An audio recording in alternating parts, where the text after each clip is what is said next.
এটা মমতা বন্দ্যোপাধ্যায়ের প্রাপ্য পাওনা এই ধরনের জিনিসপত্রকে উনি মাথায় তুলে রেখেছিলেন এবং এই যে তাপস রায়কে চলে যেতে হলো, কেন যেতে হয়েছে? তাপস রায়ের মতো একটা দক্ষ নেতা, এই সুদীপ বন্দ্যোপাধ্যায় হোয়াটসঅ্যাপ করে করে কেঁদে কেঁদে বলেছেন মমতা আমাকে উত্তর কলকাতার সভাপতি আবার করে দাও। সজল ঘোষ, তার বাড়িতে পুলিশ দিয়ে দরজা ভাঙানো হচ্ছে, একমাত্র কুণাল ঘোষ টুইট করে প্রকাশ্যে প্রতিবাদ করে আমি দলের লাথি ঝাঁটা খেয়েছি সেদিনকে। এগুলো কারা করেছে?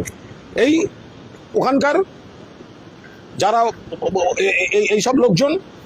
আর আজকে আমাকে সাসপেন্ড করা হয়েছিল কেন? আমি বলেছিলাম মানুষ হিসেবে তাপস রায় ভালো, আমাদের দলের প্রার্থী সুদীপ বন্দ্যোপাধ্যায়, তাহলে আর মানুষ হিসেবে তাপস রায় ভালো আমি বলেছিলাম, আমাকে সাসপেন্ড করে দেওয়া হয়েছিল। আজকে দেখুন কে ভালো কে খারাপ।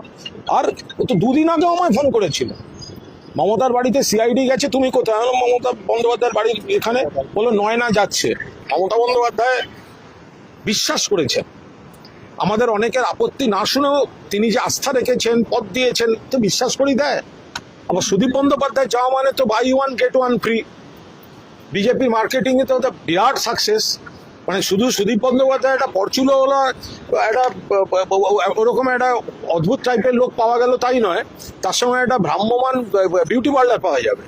হ্যাঁ, ফলে buy one get one free.